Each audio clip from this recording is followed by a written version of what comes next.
In this video, you will learn how to replace the battery in your FA168 control panel box. The panel might be secured with a lock and key or with screws.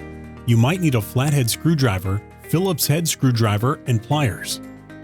Before changing the battery, ensure your system is disarmed and is placed on test mode with Guardian.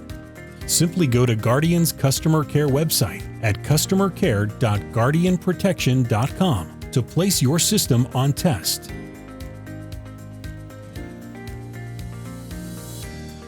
Once you have located the control panel box, unlock or unscrew the door on the panel to access the battery.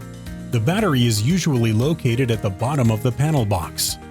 First, disconnect the black wire by pulling the connector off of the negative battery terminal. Then, disconnect the red wire by pulling the connector off of the positive battery terminal. Remove the old battery from the panel. Next, check the replacement battery for plastic terminal protectors and remove them.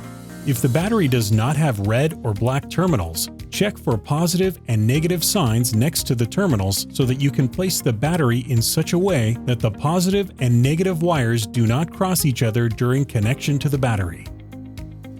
Place the new battery in the bottom of the panel box.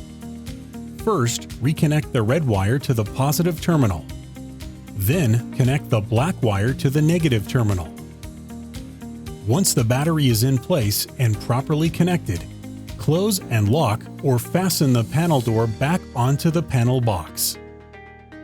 Be aware that it might take up to 24 hours for the battery to fully charge. Therefore, you might still see a low battery indicator. A customer service representative will walk you through clearing the low battery indication if the battery still needs to charge.